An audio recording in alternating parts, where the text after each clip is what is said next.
Chase Thomas podcast. My nephew needs me to record. See, I already hate it. I hate it. All right, hello, and welcome back to another episode of the Chase Thomas podcast from still the aforementioned Chase Thomas coming to you live from Knoxville, Tennessee, Everything School HQ. Joining me down there in Decatur, Georgia, my good friend, playing University of North Georgia alumni, co-host of Georgia Voice of College Football, Matt Green. Matt, good evening, sir. How are you? Good evening, sir. I want to wish you a happy Father's Day, and for your dog. And I want you to know that Kirby Smart, he got the card from Knoxville, so he appreciates the Father's Day wishes as well. So shout out to you people up there up north in Knoxville. That was outrageously aggressive. Did it land? Did I butcher the delivery, or how did it go? I just thought it was unprompted. It was unnecessary. It's June 15th. We're like 2.5 months away from the start of the college football season. We're 75 days till college football, sir. You better get ready. I'm one of those people, don't wish your life away. That's me. Like, enjoy the summer. Enjoy Bad Braves baseball for as long as you can. Watch a crazy U.S. Open finish today where some big-time shots by JJ down the stretch in the rain and all that. It was pretty bonkers. Watch some Supercross. JJ? Yeah. Who's JJ? Oh, it was, dude. Did you not watch it? Who is JJ? What do you mean, who is JJ? Who is JJ? Did you not watch the I don't know US enough about Open? golf to even know who JJ is. Everyone knows JJ. Is that a first and last name, or is that JJ Spawn? No, I don't know who JJ Spun is. Never heard of this person my whole life. Dude, his last two he won on a walk-off. Like, it was bonkers in the rain and everything. It was top notch, man. It's one of the craziest endings of a big time tournament I've ever seen of any major. Like, it was wild. Well, shout out to JJ. You a JJ fan? I mean, he's out of nowhere, man. We'll see what he does from here. Is he like? Is this a big time story? It's a pretty big story, yeah. Okay, I haven't seen anything about this. Yeah, no, he's 34. But yeah, it was pretty crazy what he was able to do here to win late. Like, he won at +2, -1 overall. But yeah, like, his round 4 was +2. But finished pretty strong. The purse, $21.5 million for winning this weekend. Winning a major, man. I will say this, sir. I in my 35th year on this planet Earth, I finally will say I understand the appeal of golf on television. I always thought because guy worked at a golf course, never was into golf, but when the club championship would happen, I would we'd like ride around, like after I get off my shift, like I just like ride around on the beverage cart, and just like watch some of these guys. And since I knew all these like members and stuff playing, it was like kind of cool to like watch them play. So it was like, and just being on the golf course is cool, But I've always just been like, golf on television has to be like the most boring thing I've ever heard of. But it's essentially red zone. It's just they're taking you to 12 with this guy. Now this guy's on number 5, and let's go to him on 11. And it's like, I get it now, honestly. It's like nonstop action. I didn't really expect that. So like I finally understand the appeal of watching golf on television. It's not for me, but probably for the Masters. I feel like, I don't know, maybe if I put a bet on it, then I'll be interested. But I don't know. I at least understand the actual visual watching, because it is like kind of nonstop action. Yeah, I like the red zone comparison. It's nice. I mean, the majors, a lot of fun to watch. I will say too, like I talk about this, Supercross on television and in person, tons of fun. If I had more time, I'd be locked in all the time on Supercross. Oh yeah, never been to one of those. It's pretty wild. Like, Supercross is just intense, and I don't know, it's fast, it's moving. I was watching F1 today. Is that afternoon. Supercross? Does that include monster trucks, or is that a completely different thing? They used to combine them. That's what the first time I saw it was at the Georgia Dome, and I was like, man, I was a little kid at a friend's birthday party, and we went to go see Supercross and monster trucks together, I believe, at the Dome. But yeah, Gravedigger. I honestly, that would be. I need to see a monster truck, a rally. They call it a monster truck rally. Is that what they call it? I don't know. A monster truck match. I don't know. What do you call event? I mean, But there's yeah, Supercross, which is its own thing now, and Supercross is yeah. pretty awesome. But Supercross Live, and they do the Supercross Championship and all that kind of stuff. But yeah, no, it's I don't know, it's intense, man. It's hard, and they tear their bodies up. I've interviewed a lot of those guys in this very program, and you tear your body up, man, doing Yeah. Supercross. You probably appreciate how high those guys are truly getting Yeah. in person. It's also just hard. Like, it's so hard. You're just going drrrr and falling over and avoiding injury and all. I mean, it's just hard. What do you F1 do? looks super hard, by the way. I never really watched any F1, and I was at a party today, and they had F1 on this afternoon, and I'm sitting there watching it. I'm just like, I have no idea what's going on. I just know that this is crazy. I'm looking at the speed that they're flying around these turns and everything in Montreal today, and I have no context for any of this. Like, anybody who is racing, I know nothing about F1. I just know it's picking up in popularity here. But yeah, man, I have no idea. It's just wild how quick, like NASCAR, it doesn't, like, they're going super fast, but it doesn't look like it on TV. Like, it doesn't, like, you have to be close at NASCAR. Like, you go to a NASCAR event and you're like, wow, they're flying. Like, the TV doesn't do it justice seeing NASCAR drivers in person. But I imagine F1's got to be insane to see in person, because on TV it looks like it's crazy, and I don't know. What does it look like? There's a like it's wild. I feel like it feels like, just from a racing perspective, just once someone gets ahead, it feels like impossible to like get in front of them. Like, doesn't it? Like, just with the twisty, the roads seem tighter. Like, I don't know. It doesn't seem like as open as a NASCAR track. Obviously, it's more complex, so I don't know the actual driving the course. I guess maybe I'm underestimating. You're a fast driver though. You're more into that. Like, I'm a right lane guy. Like, I'll get there when I get there. I'm gonna listen to my John Coltrane. I'm gonna listen to my podcast. I'll get there when I get there. But I feel like you're the one who got a ticket on the way to my own wedding. Matt Green, I did not get a ticket. I did not get a ticket on you got the way a to your warning. wedding, sir. But I did. Tennessee State Patrol. They caught me. But yeah, they let us off with a warning. But I do like to go fast. You got me. I do like to go fast. I would love to like do that. Just like take a car out on a racetrack just to like see how fast it could go. You know, like, I'm sure there's things you could do, like riding with somebody. Like, I'm sure I've seen those things. I don't actually get out there and drive, you know. Would you jump out of a plane? No, probably not. A perfectly good airplane, I probably wouldn't.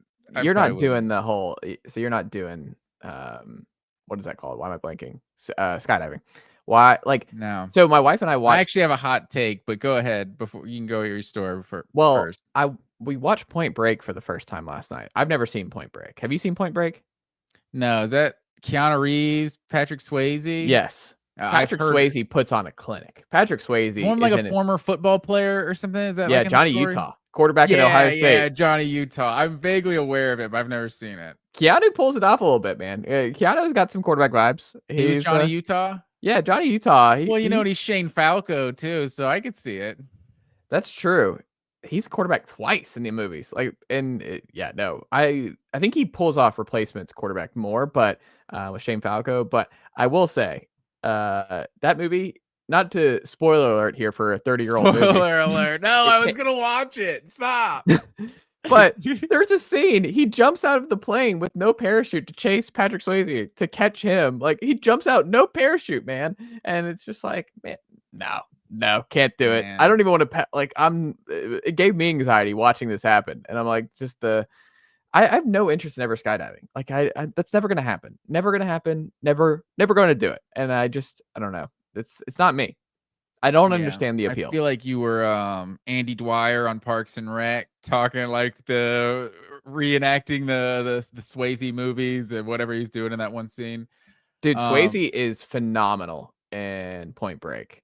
Okay. Elite hair. His hair in this movie in particular. I did watch Roadhouse at some point in the last, I don't know, 12. Never saw Roadhouse. 12 to 24 months at some point. I'm not sure when it was, but it was a wild movie for sure.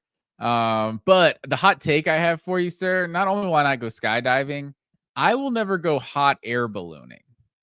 This is my thing. I might do that. Hot air ballooning. Yeah, it looks cool. I'm sure you have really cool views of the city wherever you're at. I need to do it in Europe. It has to be in Europe. My thing is, if something were to happen hot air ballooning, it's like that's such like a what? Like no one respects that. No one would respect like, oh, he got in a skydiving accident. No way, he got in a hot air balloon accident. Hold on. That sounds like the bitch. Like what is No, that? no. This is So it's like doing something bad extreme without getting it credit for doing something extreme. So that's hot air balloon because that's some crazy heights. I don't know if I would. Hold on, but hot air balloon, you're doing it nice. It might be with your wife. Like, what if Tori is like, I want to go and have a hot air balloon date and share some crackers and cheese? Sir? I've had this conversation for years. No, I just. But there's no problem. Like that's a terrible story if something happens in that. Like, it's a nice, beautiful date thing, and that's something that has a purpose. Hot air balloon has a purpose. You're not tempting fate there. That's no different than flying in a plane. You're at the mercy of the wind up there, man. Like a hot air balloon could just take you away. Like I've seen hot air balloons just land far from where they were supposed to be going. It's like, have you not seen Joe Dirt, sir? Like, come on.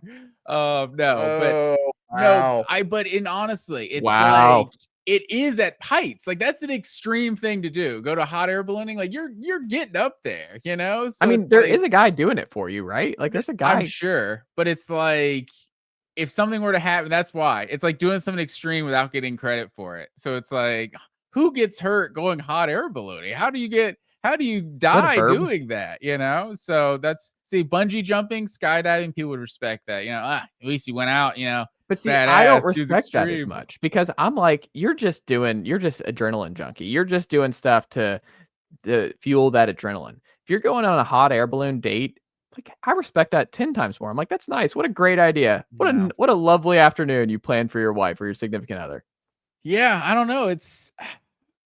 I don't know that I like those kind of heights, if I'm being honest. Like, yeah, I'm probably not looking out. I'm probably not looking over as much. I'm probably diving into the cheese and crackers for most of that trip. Cheese and crackers I don't know. You have a very specific vision of what a hot air balloon. Oh yeah, like we're mixing cranberry juice and some cheese and crackers. I imagine you're harnessed in some way, right? Like you can't just be staying harnessed in the basket, right? I'm harnessing. Yeah, we're harnessing up there. Like absolutely. So I don't know. That's my take on hot air balloons. Wow. I did not think not my idea of a date. So you do you. That's fair. I had not, it's not really on the immediate agenda, but I don't know. Heights in general. Maybe we're just out. And I imagine our wives here, Matt Green, listening to this, they're like, wow, they're really out on all kinds of fun date ideas for us. I love a good roller coaster, sir. Like, oh no, roller coasters is worse. I'm like, oh shit, why did I do this? This is a terrible idea, but I'll do it again. You know, roller coaster, you're locked in there. Nothing bad has ever happened on a roller coaster. I know that's not true. I don't like roller coasters at all. I will tell you, I went on one of those. I think this is the most embarrassing thing. My parents and I went to Dollywood a couple years ago, around this time, a couple years ago, and we did. I couldn't even do like the adult roller coasters. There was one. It's like what is it called? It's like the grasshopper or something. And dude, that was the one that my dad got my mom and I to go on.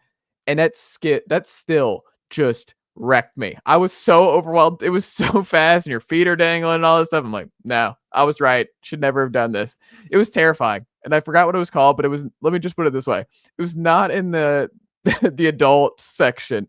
And I was still just like, oh my God, wow. No to all of this. Wow. I forgot what it was called. It's like the grasshopper or something in Dollywood, but yeah.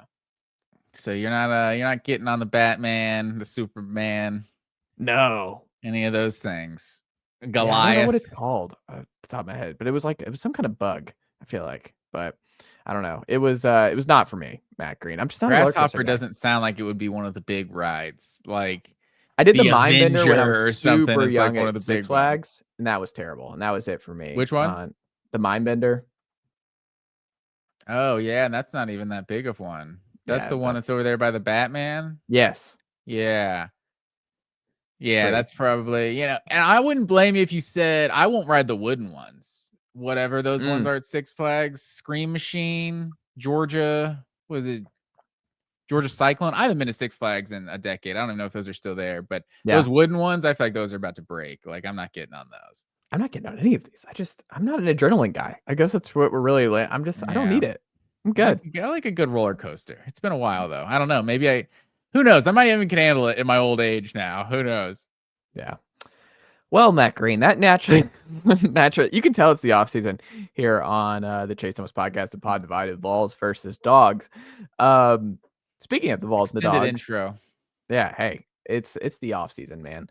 Dog bites here as we do some Dogs and Vols talk before we get into some national college football matters here, Matt Green, as we continue on our offseason kind of preview question series for both Tennessee and Georgia. I thought what would be good this week would be which transfer, and by transfer, I mean who came in this cycle, like in this transfer portal class, this winter or this spring, for your prospective school, needs to have the biggest year for your team. It's like when you look at the transfer portal haul of everyone who came in this group in the spring and winter haul, who do you think for Georgia to have the best possible season, they need this player to be the best of the portal bunch? Who is it for the Dogs?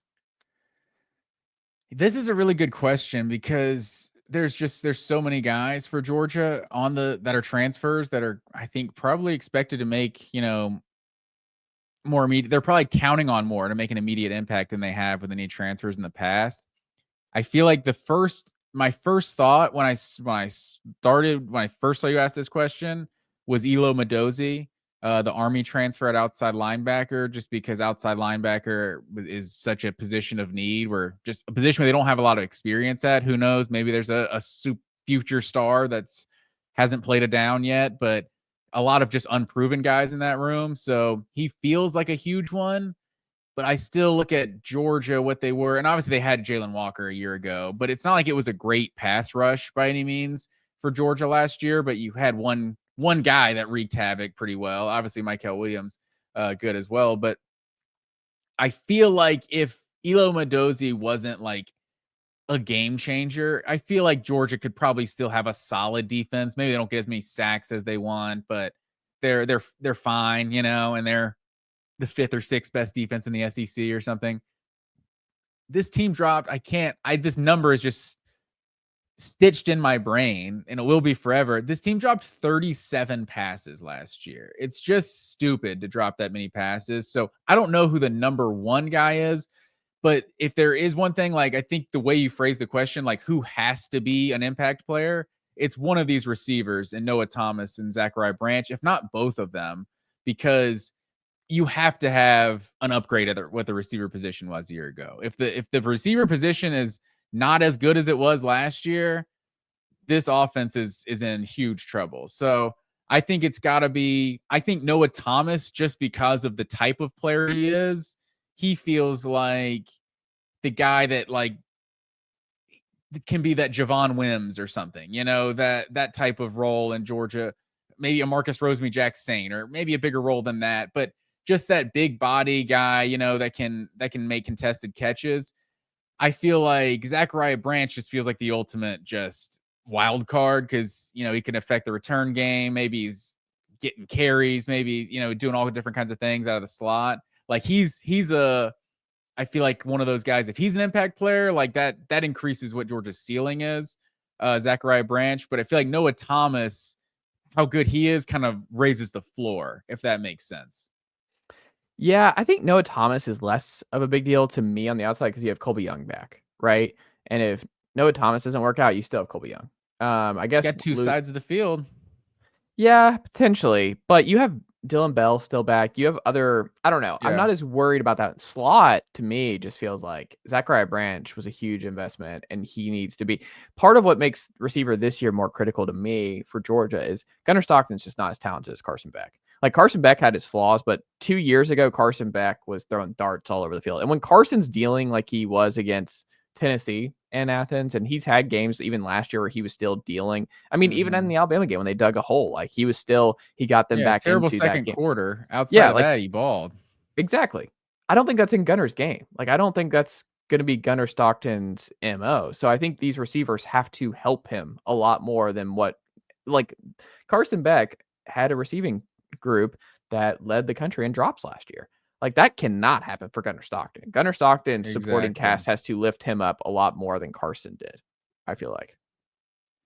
Yeah, exactly. And that's why I think that receiver position is so crucial. So maybe it's Zachariah Branch, maybe it's Noah Thomas, but I just think that's the most important. And it's like the secondary, you're most likely going to have a transfer starter in the secondary, whether it's Adrian Maddox or who is it, Jaden Harris from Miami, Yeah. and then the other Branch brother. So Zion you're Branch. mostly Zion Branch. You're gonna have a transfer starting in the secondary as well. But it just feels like, I don't know, with Kirby Smart as the head coach for Georgia, you just don't really worry about getting good play in the secondary.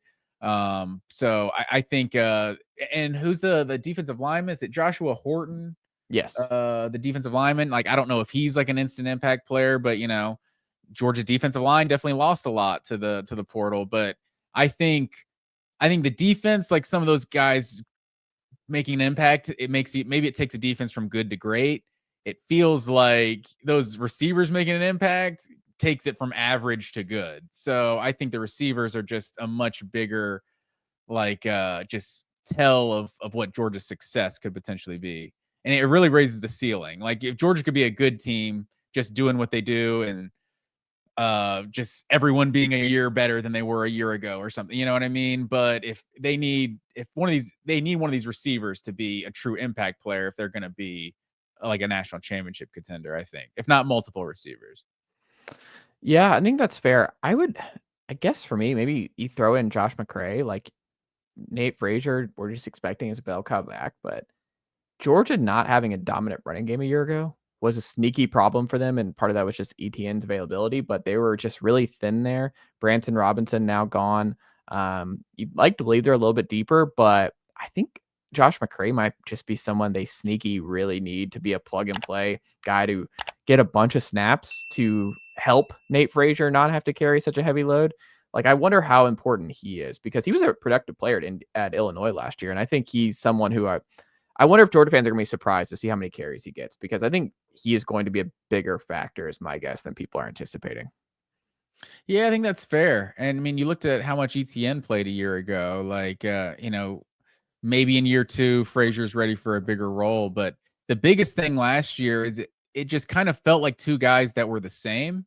And if you look at all of the other Georgia backfields, for lack of a better term, you've had that thunder and lightning kind of element, whether it's Dejon Edwards and Kendall Milton, or it's James Cook and Zamir White. It's like you got a guy that can get those tough yards up the middle, and then they kind of change a pace back. And so Kenny McIntosh, it was, that more dynamic athlete, so it's having two guys that both felt like kind of finesse runners. Like, I think maybe Josh McCray is a big time difference maker, being able to get some tougher yards. Because what is he, 240 or something like that? This dude's big. Yeah. On the Vol side, it's a little bit different, because I think Georgia took a lot more. They took 10 total, but they took more big names than Tennessee did. Tennessee loses 25 in the portal this past cycle. They add 7.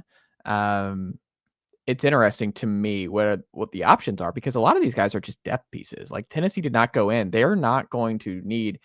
Obviously, the one that everyone's going to look at is Joey Aguilar, right? Like, that's the obvious one. Joey Aguilar, quarterback, transfer from UCLA and App State, which is going to be annoying, because they're going to say on the broadcast UCLA transfer, Matt Green, all fall, if he's playing all fall, and he wasn't a UCLA transfer. He was an App State transfer. He played football the last 2 years at App State. There's no UCLA tape. There will never be any UCLA tape, and we're going to call him a UCLA transfer. There's no UCLA on his Football Reference lines. Yeah, it's just it's very stupid. Like, it's just we're going to call him on the broadcast a UCLA transfer, and it's going to be very silly. It's Quinn Ewers. It's Julian Sayin. Julian Sayin's going to get that all year. Ewers. Yeah, that's just going to be very silly.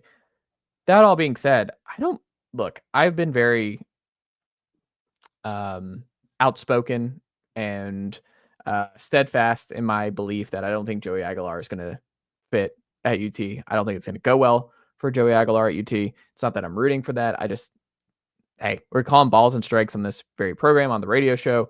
I do not think he is a good fit. I do not think it's going to go well for Joey Aguilar at Tennessee. So I predicted that Jake Merklinger gets more starts than Joey Aguilar. And I don't think it's a negative for Tennessee if that's how it ends up going. So I do think Jake Merklinger is ultimately the guy. So I don't put Aguilar on this list. And I think a lot of people obviously are like, well, Aguilar has to have the best year of any of the transfers Tennessee to get to where they want to go. I don't necessarily agree with that. Of this list that I think is probably the most sneaky important, because I think Wendell Moy Jr. from Arizona is just going to be good. There's no question to me that Wendell Moy is just going to be a plug and play left guard. That's going to be a step up from what you had a year ago in Andre Carrick. That being said, I think it's Sam Pendleton. I think it's the other guard / center you picked up from Notre Dame. And the reason I say this is because Tennessee, part of what I think is going to be so critical to this year, it's less about the quarterback. It's more about how much of a difference this offensive line is from a year ago, where this offensive line was banged up.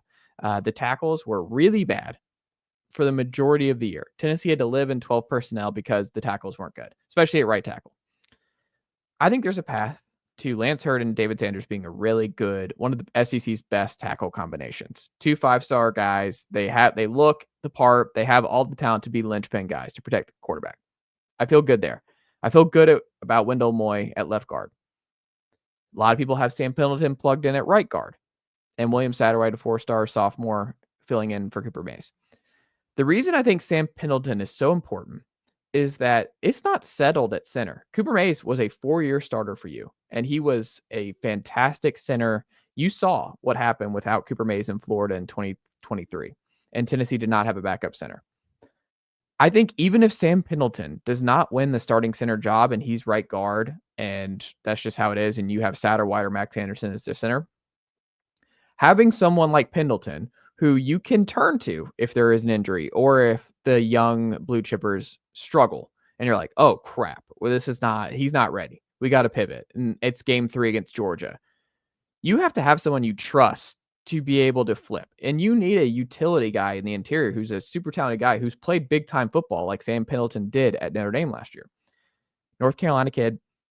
I think he is sneaky, extremely important for Tennessee because if he is someone who can handle being a guard and a center, whatever Tennessee and Glenn Ellerbe, the offensive line coach, needs, that is a huge under the radar win for the Vols because that way it takes a lot of stress off what happens at center in that battle between the 2 young sophomore 4-stars. Because if they're not ready, and Pendleton is for both, you have a guy in Sham Umarov who's a 4-year guy, 4-starter who's been in the system for a while. He can be right guard, and you can just move Pendleton to center, and you're okay. And the offensive line doesn't fall apart. But there's a path if Pendleton is not ready and he can't handle center, where Tennessee's in a lot of trouble there. Because then it doesn't really matter who's at quarterback. If your center play is rough and you have problems there, it affects the rest of the offensive line. So Pendleton as a swing guy in the interior and being really good at it is huge for Tennessee. And it's not a sexy spot. It's not a position that's going to draw a bunch of headlines and be like, oh yeah, we really need Sam Pendleton to be a guy who can move around the interior and be someone that Tennessee can trust. But I do think he's extremely important. So for me, I think it's Sam Pendleton because if he's really good at guard and center, Tennessee is in really good shape on their offensive line because then you might have only upperclassmen in the interior, a guy who could be a 1st-round draft pick at left tackle if all goes according to plan, and then a true freshman 5-star, number 1 offensive tackle, number 1 overall offensive lineman, David Sanders, the right side. That's really good. And that helps whoever is under center. Like that will help Aguilar, Jake Merklinger, George McIntyre, whoever. But if the offensive line is discombobulated and they have problems at center, they have problems at guard, whatever, and Sam Pendleton is not someone who can handle just filling in where Tennessee needs them, things can get really rocky in a hurry there. So I think for me, Sam Pendleton is actually the most important transfer this cycle. Yeah, I could see that. And that's got to make you worry a little bit, right? Like, I don't know, I don't have numbers in front of me, but as far as transfer positions go, offensive line just feels like, I don't know, just the most questionable plug and play like position. I don't know. It's just such a cohesive group. And obviously you get new starters on the offensive line, and you can not miss a beat sometimes, but I don't know that I feel like of all the transfer positions to have to rely on, offensive line feels like a tough one. Yeah, and I think I'm always more raising eyebrow at transfer tackles. Transfer guards, there's a lot of good ones. Like there's a lot of it. You can find guys like that. Sam Pendleton is someone who needs to be that because I'm not worried about Wendell Moy, but Wendell Moy is not moving over to center. Like he's going to be a guard. you need some veteran backup plan if your redshirt freshmen 4 stars and William Satterwhite and Max Anderson are not ready, because there's no one else behind them. So you need Sam Pendleton to be able to flip if need be. You know what I mean? Like, you got Georgia coming in week 3, and if those young guys are not ready and can't handle it, you've got to have a backup plan, and Pendleton's got to be ready to go. Yeah, I could see that. So let me get this straight. You're not worried about Aguilar because you just think Merklinger is a better quarterback? Yeah, I just don't think it's going to my whole thing is like, I just don't think Aguilar's the guy. So I think it was just hey, we need a depth piece. I think he's going to probably start week 1. I just don't think he's a good fit. Like, he led FBS in interceptions last year, 55% completion percentage. Those numbers at App State, though, that's got to be better than what you can get out of Merklinger right now. I disagree. My whole thing is like, Merk's a leader, man. Merk is he was throwing with the guys in May. I think he threw a lot of snaps in high school his junior and senior year at Calvary Day in Savannah. Had a good spring by all accounts. I don't know. He's a redshirt freshman. Like, you did this with Nico last year, and I mean, you got shut out in the first half for a month straight. I mean, it wasn't like it was pretty with Nico Yamaliava in that spot, and you still won 10 games, went to the playoff. I think Merklinger's perfectly capable of being a solid starter for Tennessee. Like, I'm a Merk guy. Aguilar, 33 touchdowns, 10 picks, 2023. Oh yeah, I'm sorry. 10. I mean, 23 was okay. He had a much worse year, and a team that was a preseason Sun Belt favorite. They were a preseason G5 CFP favorite. The staff got fired because of how bad that season went. Because of Joey Aguilar and the offense imploded. So, man, that's interesting. I just assumed every Tennessee fan is Aguilar was the guy. So that's interesting.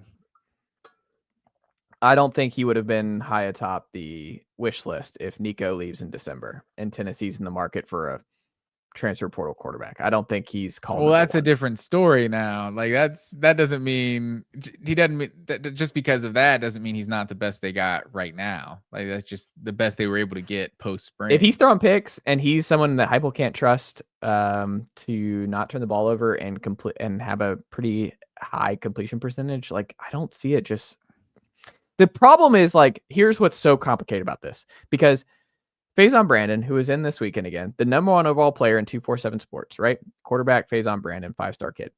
He's coming in next year. The plan was Nico Yamaliava probably finishes out this year. It felt like this was going to be it for Nico no matter what. Like, this is a big year for him. If he has a great final year. Jake Fromm situation? Is that what I'm hearing? It's kind of like that, because if Jake wins this job outright, because it's an open competition over the next 2.5 months. If Merklinger, who is a redshirt freshman, wins this job and is solid this year and guys buy in, like, what you saw at Georgia. Like, it's just, he's going to be blocked for a while. Merk will be the quarterback for years. And the guys in this era are not just going to sit and wait for 3 years for. Maybe he's also got to be good. That's the thing. Right. You got it for a year. Like, he'll give it a year and we'll see what Jake looks like over 2 years, basically. Yeah. But what I am saying is, like, it does change the timeline on everything, because I think the plan was Nico probably being out after this year, no matter what. And then you have a 3-man open competition between true freshman Faison, true redshirt freshman George McIntyre, and redshirt sophomore Jake Merklinger, and let the best man win in the spring and summer. You know what I mean? And now I'm not an Aguilar believer, so I think Merk's going to get an opportunity. If Merk runs with it, then that changes a lot for that quarterback room going forward. Well, see, so what do you think the chances are that Merklinger is starting the Georgia game? Ooh, if you look at Tennessee's schedule, is it Syracuse week 1? Yes, it's Syracuse week 1. Like, I would be floored if Aguilar is not starting. Is that in Atlanta? Yes. Okay. They get UAB at home the week after Georgia, and then they go to Mississippi State.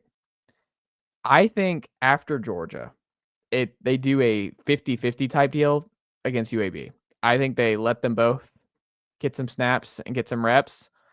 And then I think at Mississippi State, is when Merklinger takes over. I think it's one of those. They're not throwing Merklinger to Georgia at home, but if Aguilar implodes against that Georgia defense in Neyland Stadium and the crowd doesn't like what they're seeing in that one early on, I think the tide shifts in a hurry. So my gut is if Aguilar wins it outright in fall camp, he has it against Syracuse, ETSU, and then the Georgia game is where things spin out of control.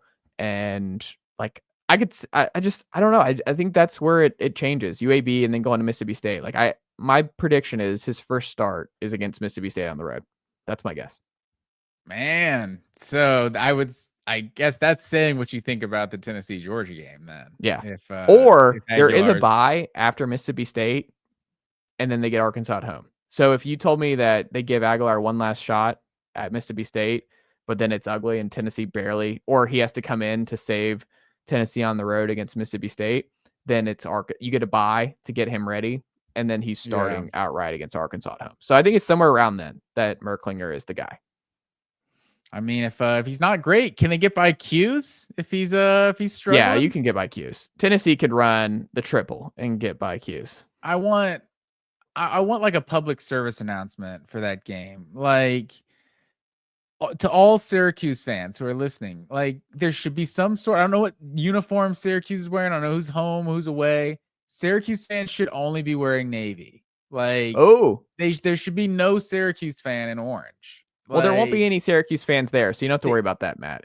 What Syracuse football fans are driving down from Syracuse, New York to Atlanta? Syracuse should be rocking some sort of all navy, or I don't know, their orange helmet with the navy. I don't know. They should be rocking as much navy as possible for this matchup. That's how I feel. No, you're not going to navy see him, Matt. It's going to be an orange and white environment inside. It's going to be a Tennessee home game, so I don't really worry about that. It's going to be Tennessee and white helmets, orange jerseys, white pants. Syracuse in orange helmets, white jerseys, orange pants, or something. That's going to grind. That's what the Orange Bowl was against Clemson.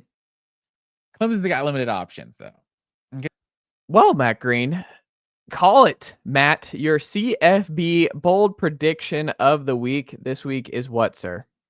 I'm going to call it right now, sir, and say that we get 2 G5 schools in the 12-team playoff. Wow. In 2025.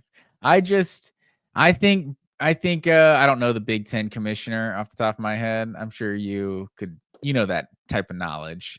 But Greg Sankey, I do know. Isn't it Tony Petitti? Tony Petitti. That sounds right. That. Yeah, Tony Petitti. I always want to say Petitti. Tony Petitti. That's why these guys. The only thing though these two commissioners worry about is how many teams get into the playoff, because they know how much better their conferences are. They are just printing money. Like, they're good with basically everything, but they just like want to ensure that the committee and everyone knows how to properly evaluate the strength of schedule. And I don't know that they actually do. Like, we saw SMU get in over Alabama, and I think maybe that was because this new philosophy people found in 2025 or in 2024 that we don't penalize conference champions, like, or the teams who lose conference championships. Like, that's a brand new concept, because they've always penalized teams that have lost conference championships. But SMU got in over Alabama. I think at the end of the day, this committee ranks records, and it just feels like there's a lot of SEC teams that are going to be around that 3-4 loss mark this year. I think that's why there could be. That's why one of my predictions I already told you is that the Big Ten gets more SEC teams than again in the playoff for the second straight year. I think there's just going to be a lot of teams with a lot of losses, and I don't know who it's going to be. I'm not going to have a 2-part hot take. Boise State is obviously the most obvious candidate. Maybe a UNLV, James Madison, Tulane, or someone. I don't know who. I was going to say, do you know Boise's the highest G5 S&P Plus projections? They're at 9.8 wins, 15th offense in S&P Plus next year. So they're the number one candidate for sure. Yeah, it's Boise 1. I'm going through Bill Connolly's rankings right now. Let's see here. Number 2, Tulane. Okay. Tulane is 2. James Madison 3. Memphis 4, 8.7 expected wins for Memphis. Okay. Houston's not there. UTSA 8. They're at. It's not as strong. I'm looking around. Oh, Liberty 9.2 expected wins for Liberty. Yeah, I mean, it just I don't know what all those teams' schedule looks like. Like Oregon didn't have to go undefeated. They had a good performance versus the number one team in the country. So like not everyone's gonna have that opportunity. Kind of like the perfect storm that it was for Cincinnati a couple years ago. Like they had that win over Notre Dame that just proceeded to be the trump card for the entire rest of the season. It's like, well, if you're gonna rank Notre Dame 6, you gotta rank Cincinnati 5, and they just kind of worked their way up the polls that way. But that was an opportunity that Boise State, at least I guess, kind of capitalized on because of how good they looked in the game. Maybe people didn't penalize them that much for a loss, and it was against the number one team in the country. So I think Boise State's the obvious option, and they went 11-1 a year ago. I guess 12-1 after winning the conference. But I mean, I think if you go 12-1, win your conference, maybe even undefeated, Liberty, Tulane, one of these, I think at the end of the day, they rank records. And they would put in 2 G5s if there's a one loss or an undefeated. Boise's probably the one that can afford to lose a game. But, Tulane or someone goes undefeated. I think we see, not saying it's Tulane. So I'm getting credit for the field of the G5 here. But yeah, that's my bold prediction. We get 2 G5s in 2025. That's interesting. I wouldn't go there, but what I would do, and it kind of is in the same family of your prediction, is I think there might be more Big 12 and ACC teams than people are expecting. Because I think there's a chance that there's it depends on how much they cannibalize each other, but if like 3 Big 12 teams just settle in at like 10-2 plus, like there's going to be some really, like whether that's Kansas State, let's say Kansas State, Arizona State, and BYU or Iowa State, something like that. Those 3 are all 10 plus win teams. Do they get in over like a 9-3 SEC team? Like, I think that there is a path that the Big 12 has enough top end talent that they might push. What about the ACC? Could they get 3 or 4? Could it be like Miami, Clemson, and SMU or something? I think that's possible. I think that to me I keep forgetting about SMU, honestly. Yeah. They just made ACC legend. First year in the conference, ACC representatives in the college. Yeah, and I think those are the teams that like this is the golden era for. Like I don't know how long this 12-team format is going to last, but Miami, Clemson, Florida State, we want to throw SMU in that group. Like I think the ACC is clearly not as strong as the SEC and the Big Ten. No hot take there, but those are teams that can still kind of recruit. Maybe not SMU, maybe they've recruited better, but Florida State, Clemson, and Miami are teams that won't surprise you if they're landing a top 5 recruiting class or a top 10 recruiting class. So they're the ones that can still get those top end recruits and not have to go through those gauntlet schedules that the Big Ten and SEC have become. It feels like those teams lose one game, 2 games, they're guaranteed in the playoff like every year. And I feel like, I guess, Miami just went 10-2 and missed it, but it was a weak schedule, I guess, that kept them out. But yeah, most likely those teams go 10-2. I think 11-1, they're obviously guaranteed. Yeah, I think it's. I don't hate this one. I could see it. They just need a little bit of chaos to open the door for a couple of these other schools to get in. 2025. Last thing, you just look at the potential of Georgia to lose 3 or 4 games, for Alabama to lose 3 or 4 games. Like, just go down the list. Texas to lose 3 or 4 games. Like, they're out there. Like a lot of these teams. Obviously, Florida's got a ridiculous schedule. Auburn, Tennessee. Like, there's just LSU. There are so many teams. South Carolina, like that are going to be ranked in the top 20.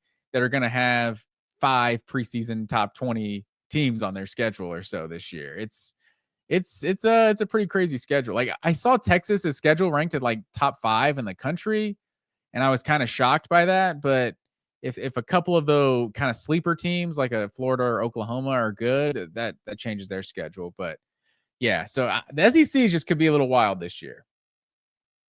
For sure. 2025 TC when you look at quarterback breakout guys, we had Dylan Lonergan last week. You had Austin Simmons. I'm going to throw another quarterback breakout candidate that I think it would not surprise me at all if he's talked about in the same kind of vein. Big 12 has a lot of boom or bust guys. And I think the next one on the list for me is Josh Hoover at TCU. He quietly was really good for them. A season ago, he was number 2 in the Big 12 in total yards, 3,900 total yards. They were number 4 in big plays in the Big 12. Big 12 obviously known for offense. I mean, he had 27 touchdowns, 11 picks, 8.4 yards per attempt. He was throwing for 300 yards a game. He was really good. He started 13 games for them, 66% completion percentage. TCU's an interesting one because they've kind of fallen off, ever since their national title run and moving on from Max Duggan and company. But I don't know. TCU is like this weird forgotten team in the Big 12 to me, where I'm like, if you watched him, Josh Hoover last year, he's got some juice, man. I don't know if he could be Max Duggan, probably not for TCU, but he's a good player. Josh Hoover, and this will be his 3rd year really getting comfortable in this system with Sonny Dykes and Bryles and company. So TCU's kind of on the outside. No one talks about them in the Big 12 right now. And I just kind of wonder, Josh Hoover, just jot it down. He was really good last year. He doesn't get the same publicity as some of the other big names. He's kind of lost in the shuffle to a lot of other big-time quarterbacks in the conference like Shedeur Sanders and company. This year, I think people are going to talk about Rocco Becht at Ohio State or at Iowa State. They're going to talk about Sire Robertson at Baylor a little bit. There's other names that people are going to talk about before they mention Josh Hoover, but I kind of wonder what TCU is, because they've kind of just drifted. They haven't fallen apart. It's not like they're imploding, but it's just, he's been in the system for a while. Sonny Dykes knows quarterbacks. What if he had a great final year for the Horned Frogs and they were a CFB team next year? It wouldn't surprise me. I think it's some, like, they're a good buy low candidate. I think they're going to be frisky. Those frisky horned frogs. They're gonna be all horned up. I think I speak for all Georgia fans when I just really want TCU to be back to being a good program, because I feel like their lack of success makes people, minimize that 65-7 performance. It's like that TCU team was legit. They earned their spot in the championship, but people downplay it because of how bad TCU's been. TCU, we beat them too bad. People think they suck. Well, and I think if you ask a lot of people, are like, what's up with TCU of late? They're like, oh, they're just not very good anymore. And I'm like, what would you guess their passing offense ranked in FBS last year? I don't know. 40th. 8th. Wow. It doesn't feel like it, right? Like, you look at the numbers for them offensively. They had a really good year offensively, by and large. So I just think it's kind of odd how we look at them and where they are as a program right now. I think they're okay. I think it would not surprise me if Josh Hoover and this TCU offense took one final big step next year. I think that it's just, the Big 12 is weird, right? And the Big 12 is set up where it's the team, like, everyone thought it was going to be Oklahoma State and Utah. Yeah. Last year, and it completely imploded. Just don't write off the Horned Frogs. I would not be surprised if they were the team that broke out and had a really good year and made the CFP. Because if there's one thing we know about the Big 12, don't buy into anyone who's getting the preseason juice. The only consistent who is picked like 5th or something. Or Kansas State is just always going to go 9-3. Like, they're just impenetrable from falling off. Like, if you like Kansas State in the offseason or you don't think they're going to get, guess what? Doesn't matter. Kansas State is Mr. Consistent under Kleiman, right? Like, I have no problem being like, no, Kansas State has a pretty good floor. They're solid. No, I like that pick. And Josh Hoover, I feel like he looked really good at times last year. I'm gonna stay in the Lone Star State with you, sir. What about a guy named Arch Manning? So what if I told you that Arch I've heard of him. Manning, have you seen this? Have you heard about this? He's this guy, Peyton Manning and Eli Manning. Their dad actually also played in the NFL. What if I told you Arch Manning this year completed 65% of his passes, threw for 3,400 yards, 31 touchdowns, and 12 picks? What would you say about that season for Arch Manning? It's okay. Do you think that Texas could win a championship with him doing that? Yeah. Those are Quinn Ewers numbers. from 2024, sir. And I think Quinn Ewers just gets shitted on so unfairly, honestly. Like shat on.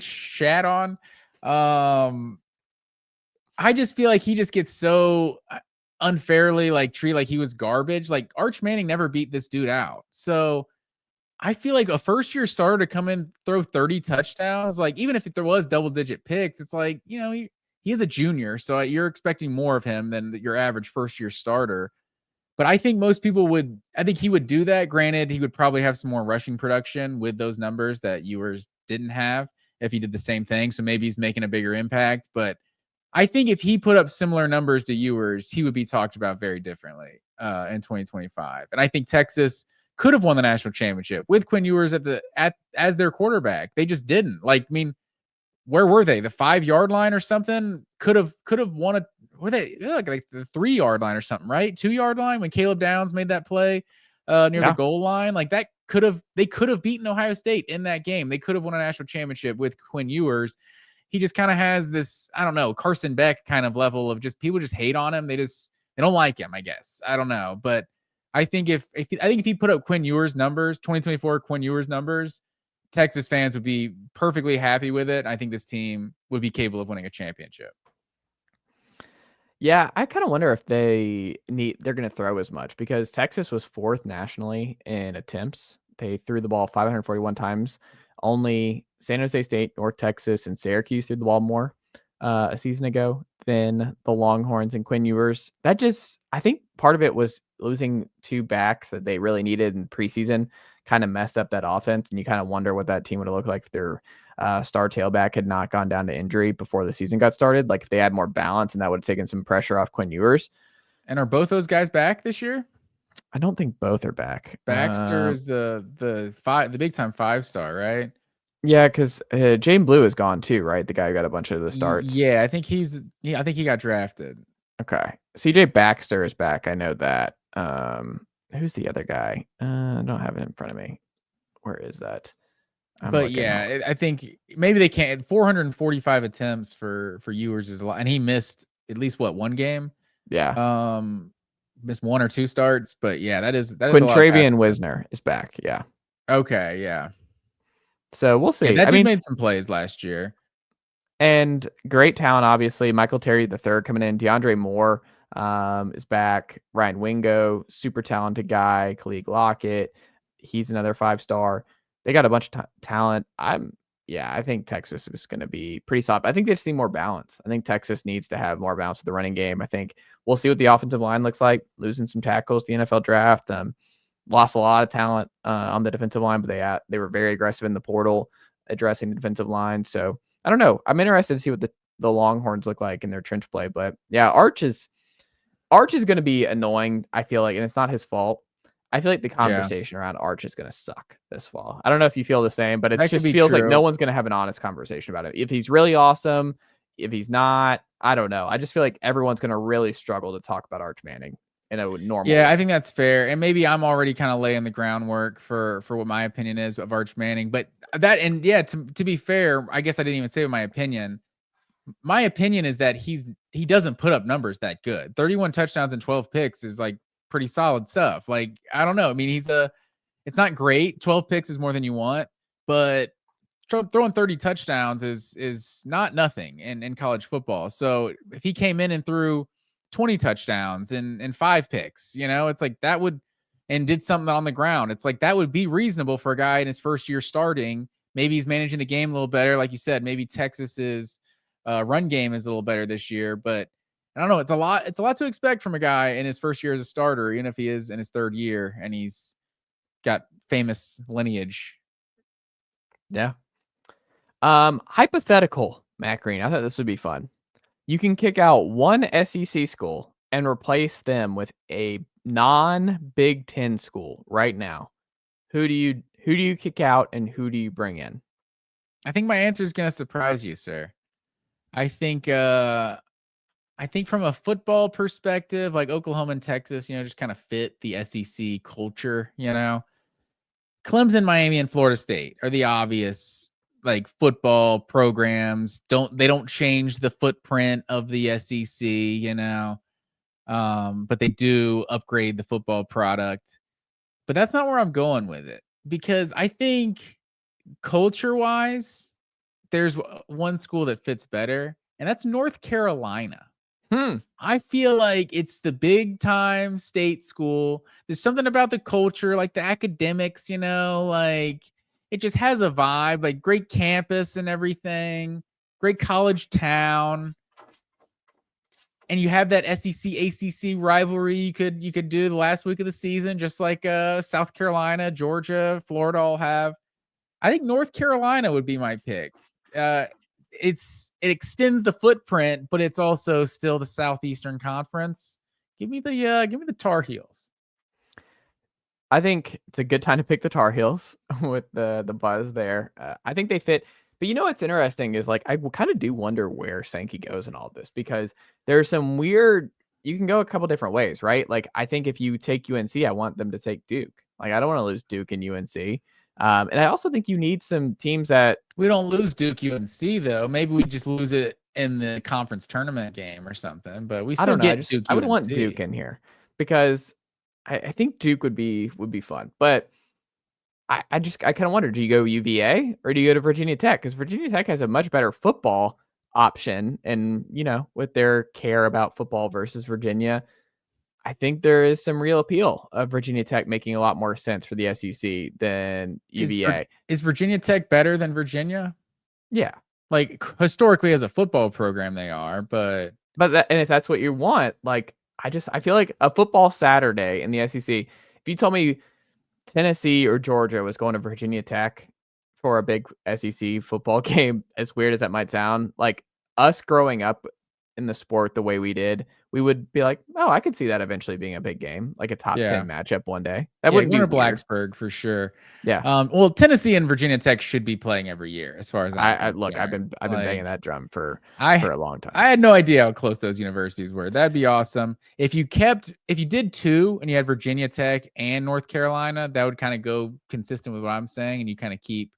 Oh, now even more teams have that SEC. Well, if we're going to keep Mississippi State with Ole Miss, and Mississippi State really dragging things down, then you need to take Duke with UNC. But yeah, I think you're right. Like, if in a real world, I think if they're going to take two teams, I feel like they would take Duke, North Carolina, so that they now have that Duke, North Carolina rivalry. Yeah. Just like they took Texas, Oklahoma, like Red River shootout. And for basketball alone, would just be gigantic. Like, what that would do for Tennessee. Yeah, I just think I would take them both.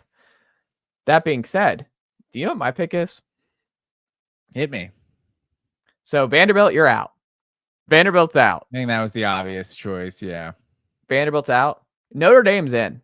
Notre Dame, come on down. Notre Dame in the SEC is the thing that we're not talking about that will be great. I still think it's going to happen. I think Greg Sankey wants Notre Dame. I want to talk to him about this, because I just, the big one for me, I bet you it's Notre Dame.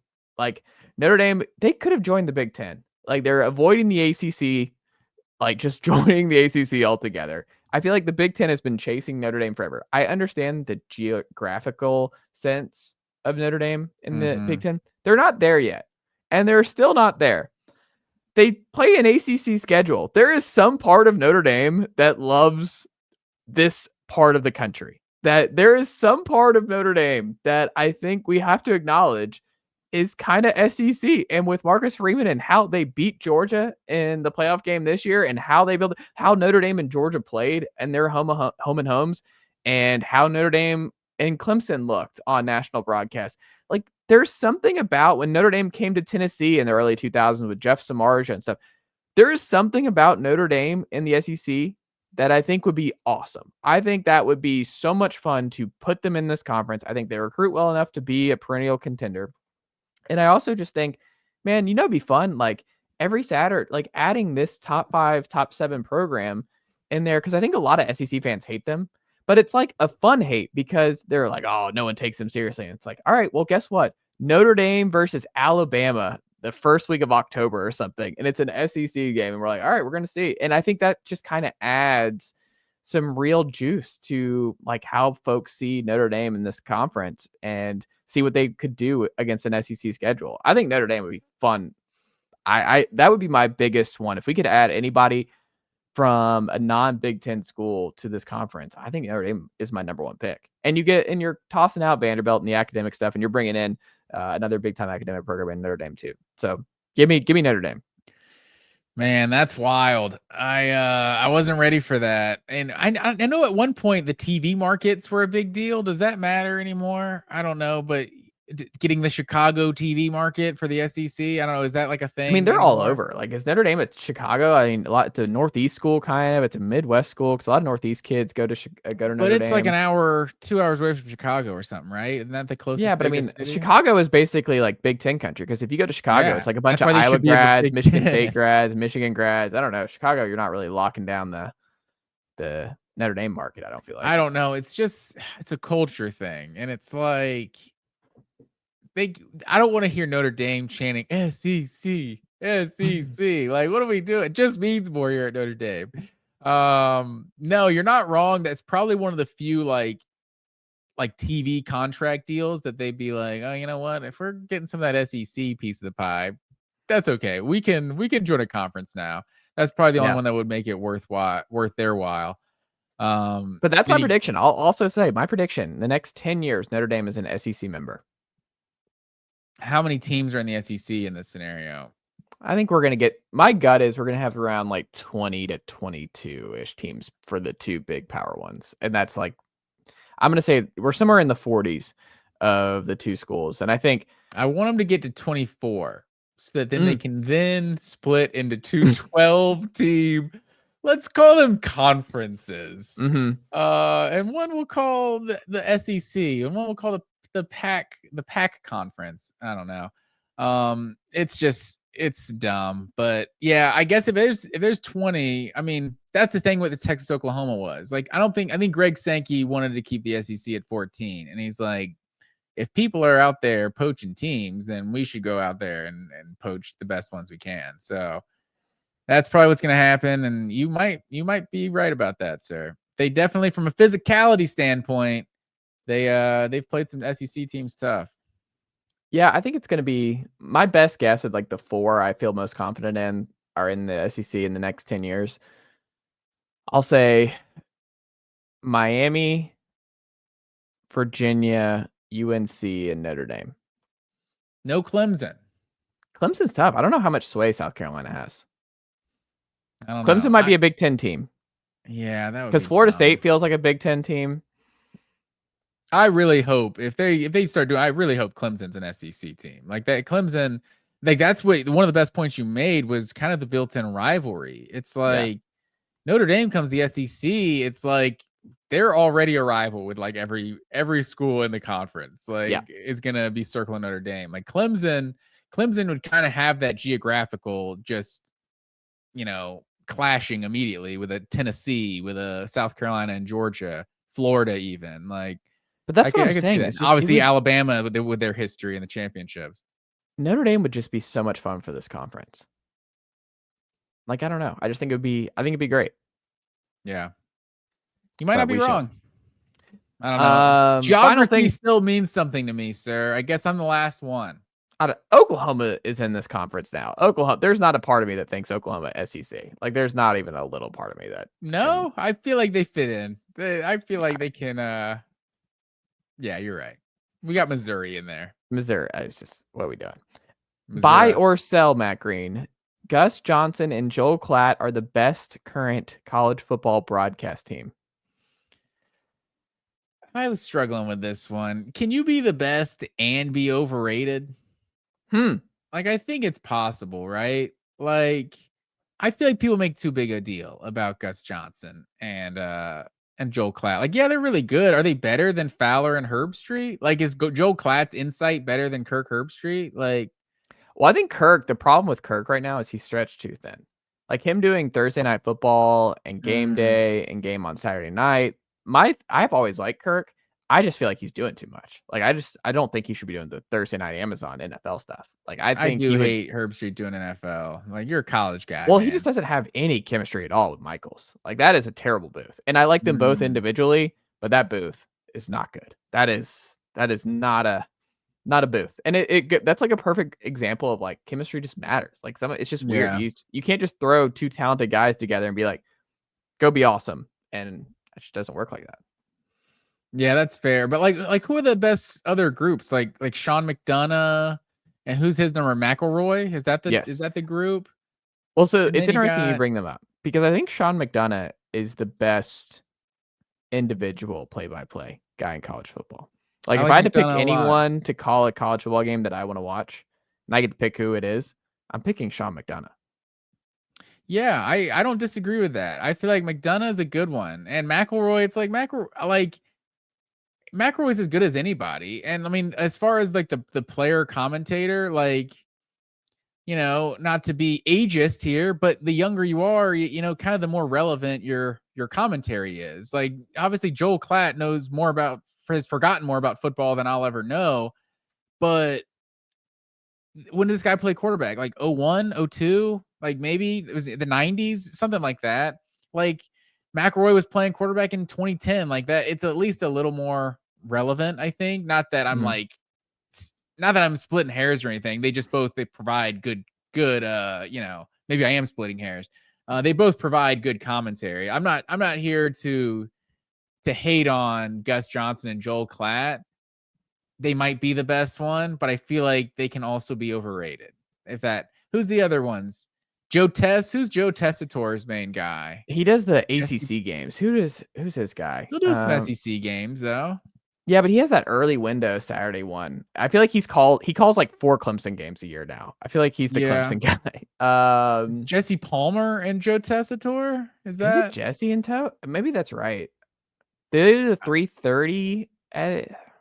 I'm not sure about that. And then you got, you know, Brad Nessler and Gary Danielson. I actually think Jesse Palmer, by the way, is good. Jesse Palmer's good. Yeah, I like that. Jesse's prepared, man. He disappears all offseason. You never hear anything Jesse Palmer college football related. And then it's just like Saturday, Jesse Palmer's back. And you're like, oh man, this dude's locked in. He does his homework. He's solid. He's not. What is he doing? Like, is he on like Good Morning America or something? It's a good question. I don't know. He's on. But Jesse Palmer just disappears, and then he comes back. I don't think he disappears. I think he's got like a shit ton of jobs that he's making. Okay, he disappears for college football fans. I don't because he's on, hear anything about Jesse Palmer. He's on one of these like Cake Wars shows or something on like the Food Network. I think, that must be what it is because he disappears to do other things, and then he comes right back, and you're like, oh yeah, Jesse Palmer, he's good. I think he is. I don't know. I think he's on one of those Good Morning America type shows. But yeah, he's a good sneaky, pretty solid too. Who? Stinchcomb. Yeah, Stinchcomb's solid. That and Taylor Zarzor, I think is who it is, and Matt Stinchcomb. Sneaky solid. I think they're both Georgia fans. They seem to do every noon Georgia game. Obviously, Stinchcomb is a Georgia fan. Yeah. They seem to do every noon Georgia game that's playing against Vanderbilt or UAB or something like that. They seem to get those kind of games. And then what's the SEC network? Jordan Rodgers. Yeah, and Tom Hart. Right? Is that there's plenty of good guys out there. And you know what? We haven't even mentioned their name, and this is just how far CBS has fallen. We haven't even brought up Nessler and Danielson. Oh yeah, I mentioned them a second ago. They're just not in our life anymore. No, exactly. They're just not even relevant. Like, maybe that was probably the same thing. Vern was great. Vern and Danielson also had great chemistry. Yeah.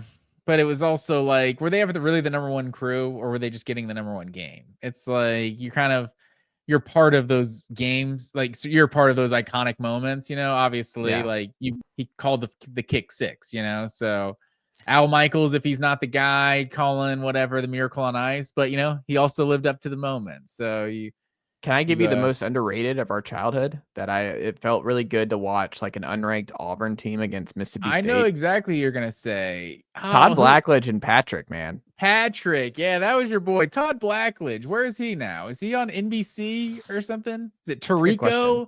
Tarico and Todd Blackledge, I want to say, on NBC? I thought Eagle was doing NBC now. You could be right about that because Blackledge. Yeah, you're right. I forgot about Blackledge. He was one of my favorites, and he was I think it was Vern and Blackledge. Taste of the Town.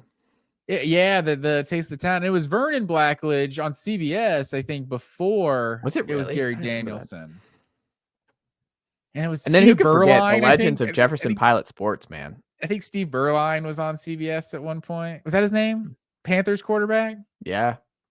Yeah, going way back, but yeah, I think Joel Klatt and Gus Johnson, maybe it's maybe it's just because the only games I watch are Ohio State games, because those seem to be the only like big noon. Well, they've been put on nooners, and Ohio State fans are rioting against it. They're just like, "Can you stop putting us at noon?" Can I do the combo? Here's the best. I don't even know if they would work together, but I would love a Sean McDonough Joel Klatt game. Oh yeah, I think that's the best because I think Joel Klatt's the best color commentator, and I think Sean McDonough is the best play-by-play. You know who if you're putting together your fantasy team, I think I'd like to go Gus Johnson and Kirk Herbstreit. Oh, that'd be good too. I'd like that a lot. I think the energy would balance out a little bit. Wake Kirk up. It's like, I know you're busy, man. We need you fired up. Kirk is good. It's just he's doing too much, man. I don't know. To me, I just feel like Kirk's doing too much. Yeah. Also, you need Joel Klatt with some SEC person. Like Joel, they get up in their Big Ten little bubble up there, and he's obviously a Big 12 guy with Colorado, but I don't know. He talks a lot of smack about the SEC. I think we need Joel Klatt calling more SEC games so he can see that just means more down here. I don't know. I think he's pretty fair. I like Joel Klatt. I think he's good. No, good at his job.